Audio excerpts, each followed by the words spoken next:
Hello everyone. आज चाहिँ गफ गर्दै गर्दै मेकअप गरौँ है त. Today I am gonna use all the product from मिसिसा कस्मेटिक. मैले आफ्नो स्किन केयर चाहिँ गरिसकेँ. सो डाइरेक्टली अब मेकअपतिर लागौँ है त. फर्स्टमा लिएको छु मैले यो फरेभर 52 को मोइस्चराइजिङ क्रिम मेकअप बेस.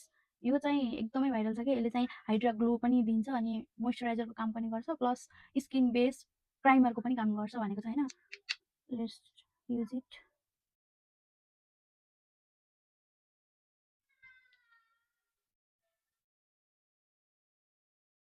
र मेकअप बेस पनि रेडी भइसक्यो. अब डाइरेक्ट फाउन्डेसन लगाउन मिल्छ. सो यो चाहिँ फरेभर 50 को प्रो आर्टिस्ट फाउन्डेसन हो. मेरो सेड चाहिँ 005 हो. सो म चाहिँ यसलाई यो चाहिँ एकदम धेरै हाई कभरेज छ के धेरै लगाउनु पनि पर्दैन. यति हो. यो पनि मलाई धेरै हुन्छ कि लास्टमा. यसलाई यसरी मजाले ब्लेन्ड गर्ने.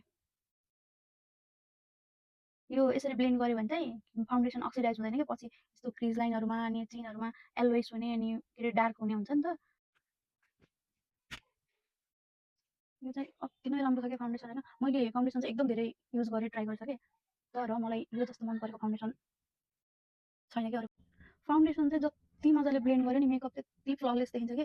मलाई चाहिँ ब्रसले ब्लेन्ड गरेर ब्रसले फाउन्डेसन ब्लेन्ड गरेर ब्लेन्ड हुन्छ जस्तै लाग्दैन के.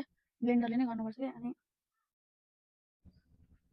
त्यही भएर मैले जहिले पनि ब्लेन्डर त युज गर्नै पर्छ. मलाई चाहिँ कन्फिडेन्टै आउँदैन के त्यो फाउन्डेसन ब्रसहरुले अरु ब्रसहरुले युज गर्यो भने. मेरो मेकअप चाहिँ रेडी भयो. अब मेकअप सेट गरौँ है त. यो फरेभर 52 को मेकअप फिक्सर. फर्स्टमा चाहिँ यसलाई यस्तो मजाले सेक गर्ने एन्ड देन अलिकति पछाडी जाने अनि अलि परदेखि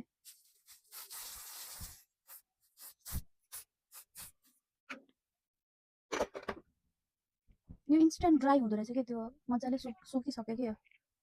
मेरो मेकअप त कम्प्लिट भइसक्यो अनि फेरि मलाई अलिकति ग्लोसी लिप्स चाहियो के. अनि त्यही भएर म युज गर्दै थिएँ क्यारेक्टरको ट्विङ्कल लिप टिन्ट लिप. यो चाहिँ सेड के छ CTW 004 वाला सेड रहेछ. यो चाहिँ हल्का ग्लिटरी छ के ग्लिटर वाला.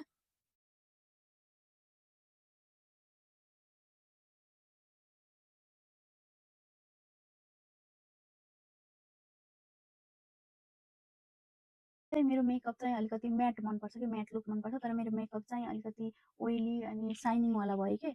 सो मैले म्याट बनाउनको लागि युज गर्दैछु फरेभर 52 को wet and dry compact powder. यो चाहिँ यसरी आउँछ. यसमा एप्लिकेटर पनि हुन्छ के तल एप्लिकेटर पनि हुन्छ.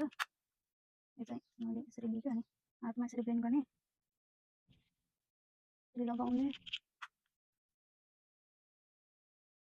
मेरो मेकअप चाहिँ कम्प्लिट भयो अनि आजको मेरो लुक्स चाहिँ यही नै हो. तपाईहरुलाई कस्तो लाग्यो प्लिज कमेन्ट गरिदिनु होला. लाइक पनि गरिदिनु होला. अनि एकदम प्यासनका साथ यत्रो टाइम दिएर हेरिदिनु भयो त्यसको लागि पनि thank you so much. Bye bye.